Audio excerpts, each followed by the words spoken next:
Rabbi Nachman, he mentioned in the book Tzaddik, Chaim Moharan, in Hebrew, that the best time to give charity to the Jews residing in Israel is in the month of Adar.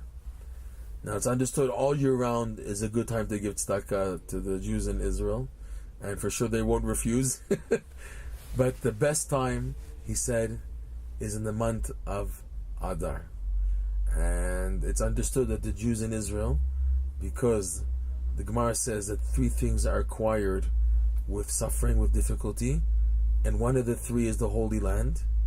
It's because of this Gemara understood that the rate of poverty and the needy Jews living in Israel is exceedingly high compared to other places, other nations, other countries in the world. Because here, the quality of living in the Holy Land, and we're talking about people who live here for the sake of living in the Holy Land, not Jews who are secular and they're just here for whatever reason because they were born here or they have other motives, but people are here specifically because they want to spiritually advance, and this is the place to be. So such people in the main don't have it so easy living here with all the common comforts found in the diaspora. It is much more difficult, and also the squeeze of finances is much more harder here, and that is why it is a mitzvah in a sense to help the poor living in the Holy Land, to help them to alleviate their difficulties. So in line with this again, Rabbi Nachman said the best time to give tzedakah to the Jews in the Holy Land is the month of Adar. Rabbi Nachman also said that all beginnings now are from Purim, which falls in the month of Adar. He said like this, that initially all beginnings are from Pesach, because Pesach is in memory of us leaving the exile, leaving Egypt. But now, he said, Rabbi Nachman, he didn't complete a statement. Rav Nosson was the one who said, I understood exactly from Rabbi Nachman's gestures and expression when saying this, that he meant that now all beginnings are from Purim. Now, tzedakah in the month of Adar and Purim being a beginning, they come together in a third teaching of Rabbi Nachman in the Likutei Moharan, lesson 4, part 2, where he says the power of charity is patoach tiftach.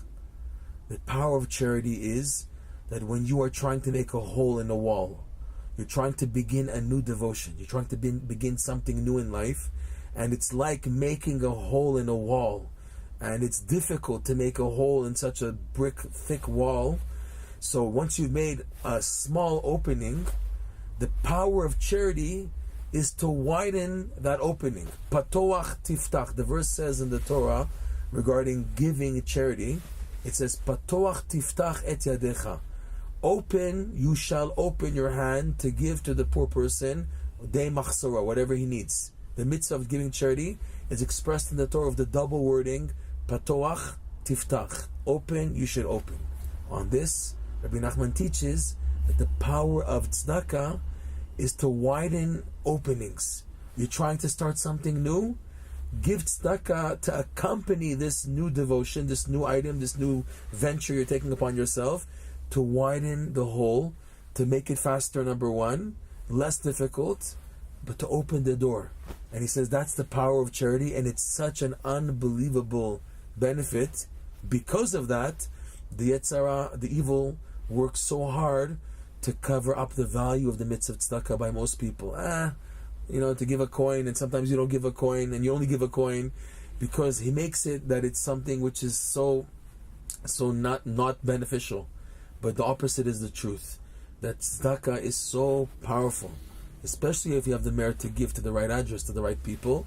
And in this case, for example, the needy of the Holy Land, that's one of the big things.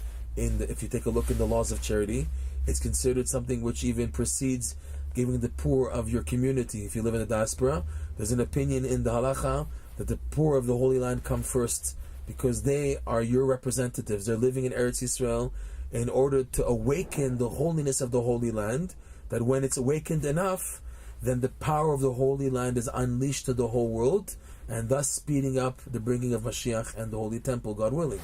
So Jews living in Israel are there for me. If I'm not in Eretz Israel, they're there suffering and toiling to try to raise a family in the way of the Torah in order to advance spiritually, not just for themselves, but for the rest of the Jewish people, because of their connection, because the Jewish people are always connected one to another.